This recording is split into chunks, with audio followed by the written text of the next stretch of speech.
Եթե ես ուզենամ գնամ Ադրբեջան, ես չեմ կարող դա անեմ։ Շատ հաճախ եւ հակառակ ադրբեջանցին եթե ուզենա գա Հայաստան, դա իր համար պրոբլեմա է, գնալ, չգիտեմ, ուրիշ երկրներ, այդքան էլ պրոբլեմա չի։ Նույնը երբ որ մենք խոսում ենք բիզնեսմենների մասին, բիզնեսի մասին, նոր վարչապետը ասում էր, որ այդպեսի լավ բան եղավ, որ հնարավոր եղավ Ղազախստանից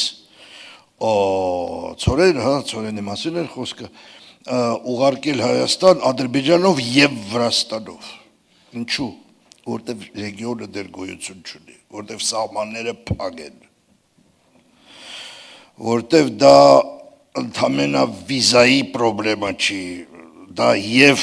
շատ ճիշտ էր ասում, որ եւ սոցիալական եւ հոգեբանական պրոբլեմա։ Դա լուրջ հարց է, դա եղել է արդեն 30 քանի տարի, առնվազն, բայց վերջը ես կասեի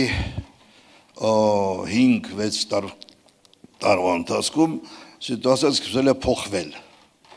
Ես ի նկատի ունեմ եւ 44-օրյա պատերազմը, եւ որը շատ կարեւոր է Հարավային Կովկասի համար, դա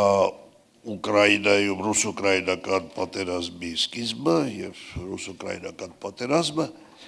եւ 2023-ը Լենինգրադ Ղարաբաղից մարդկանց դեպորտացիա դեպի Հայաստան։ Դա ազդում է ռեգիոնի վրա ու այդ ռեգիոնը, որ աշխատի այդ օրակարգը, որ այդ opportunity-ն, որ այդ հնարավորությունները լինեն, որ լինի միայն նորմալացումը երկրի մեջ, դրա համար պետք է այդ ռեգիոնը ստեղծել, պետք է մտածել ռեգիոնի մասշտաբով,